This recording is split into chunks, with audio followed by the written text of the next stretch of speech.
కలికాలంలో ఎక్కడ చూసినా కల్తీయే. మనుషులు తినే ఆహారం నుండి పశువుల దానా వరకు ప్రతిదీ కల్తీ చేస్తున్నారు. అగ్గిపిల్ల, సబ్బుబిల్ల, కుక్కపిల్ల, కవితకు కాదేది అనర్హం అన్నాడు ఓ కవి. కానీ పాలు, పండ్లు, ఫుడ్ కల్తీకి కాదేది అనర్హం అంటున్నారు కొందరు స్వార్థపరులు. చివరకు ఈ కల్తీసెగా కలియుగ ప్రత్యక్ష దైవం వెంకటేశ్వర స్వామిని తాకిందే. తిరుమల లడ్డూలో జంతువుల కొవ్వుతో కూడిన కల్తీ నెయ్యిని ఉపయోగించారన్న అనుమానాలు కేవలం తెలుగు రాష్ట్రాల్లోనే కాదు, దేశవ్యాప్తంగా సంచలనంగా మారిందే. తిరుమల లడ్డూ వ్యవహారం బయటపడడంతో తెలంగాణ ప్రభుత్వం అప్రమత్తమైంది. రాష్ట్రంలోని ప్రధాన దేవాలయాల్లో ప్రసాదం తయారీపై ప్రత్యేక దృష్టి పెట్టిందే రేవంత్ సర్కార్. ఇకపై ప్రైవేట్ సంస్థల నుండి కాకుండా ప్రభుత్వ సంస్థ విజయ డైరీ నుండే నెయ్యిని కొనుగోలు చేయాలని అన్ని దేవాలయాలను ఆదేశించింది ప్రభుత్వం. మరీ ముఖ్యంగా దేవుళ్లకు సమర్పించే ప్రసాదాలు ఆగమ శాస్త్రం ప్రకారమే తయారు చేయాలని, ఎలాంటి తప్పులు దొర్లకుండా చూడాలని భావిస్తున్నారు రేవంత్ సర్కార్. నెయ్యి విషయంలో ముందు జాగ్రత్త చర్యలు చేపట్టింది. తిరుమల తిరుపతి దేవస్థానం మాదిరిగానే తెలంగాణలోని ప్రధాన దేవాలయాల్లో కూడా ప్రైవేట్ సంస్థల నుండి కొనుగోలు చేసిన నెయ్యితోనే ప్రసాదాలు తయారు చేస్తున్నారు. తిరుమల లడ్డూ వ్యవహారం బయటపడి దుమారం రేగుతుండటంతో తెలంగాణ దేవాదాయ శాఖ అప్రమత్తమైంది. ఇప్పటి వరకు కొనసాగించిన పద్ధతిలో కాకుండా కేవలం ప్రభుత్వ డైరీ సంస్థ నుండే నెయ్యిని కొనుగోలు చేయాలని నిర్ణయించారు. టెండర్ విధానాన్ని పక్కన పెట్టి మున్ముందు కేవలం విజయ డైరీ నుండి మాత్రమే నెయ్యి కొనుగోలు చేయాలని రేవంత్ సర్కార్ నిర్ణయించింది. ఈ డైరీ ప్రభుత్వం ఆధ్వర్యంలోనే నడుస్తోంది కాబట్టి కల్తీకి ఆస్కారం లేకుండా చూడవచ్చు. ఇలా నాణ్యమైన పదార్థాలతో ప్రసాదాలను అందించి భక్తుల నమ్మకాన్ని వమ్ము చేయకుండా చూసే ప్రయత్నం చేస్తుంది తెలంగాణ ప్రభుత్వం. తెలంగాణలో 25 లక్షల నుండి కోటి రూపాయలకు పైగా ఆదాయం కలిగిన ఆలయాలు 350 నుండి 400 వరకు ఉన్నాయి.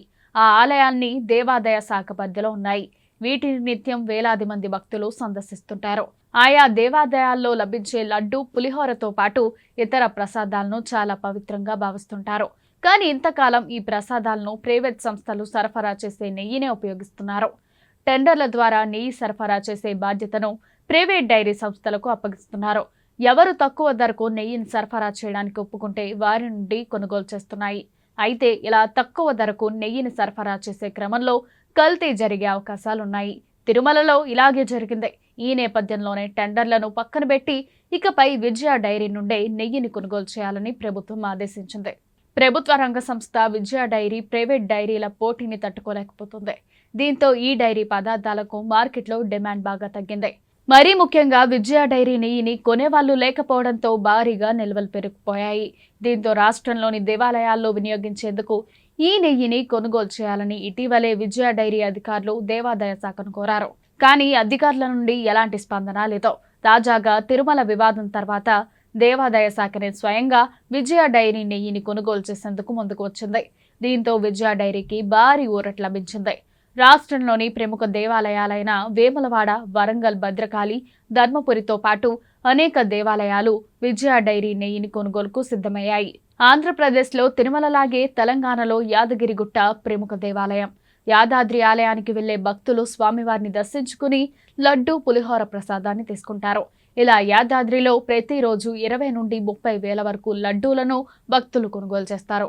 వారాంతంలో ఈ సంఖ్య ఎక్కువగా ఉంటుంది. అయితే ఈ ప్రసాదాల తయారీలో ఉపయోగించే నెయ్యిని కేంద్ర ప్రభుత్వ సంస్థ మదర్ డైరీ నుండి కొనుగోలు చేస్తున్నారు. యాదాద్రి ఆలయ అధికారులు మదర్ డైరీ నెయ్యిని అన్ని నాణ్యతా పరీక్షలు నిర్వహించాకే యాదాద్రి ఆలయానికి సరఫరా చేస్తుంది. కానీ ఆలయ అధికారులు కూడా మరోసారి హైదరాబాద్ నాచారంలోని ప్రభుత్వ ల్యాబ్కు పంపి నాణ్యత పరీక్షలు చేస్తున్నారు. అంతా సరిగ్గా ఉందని తేలితేనే ఆ నెయ్యిని ప్రసాదాల తయారీలో ఉపయోగిస్తారు. ఇలా ఎలాంటి కల్తీ లేకుండా సరఫరా చేస్తున్నారు కాబట్టే కిలో నెయ్యిని 609 రూపాయలకు చెల్లిస్తున్నట్లు యాదాద్రి ఆలయ అధికారులు తెలిపారు.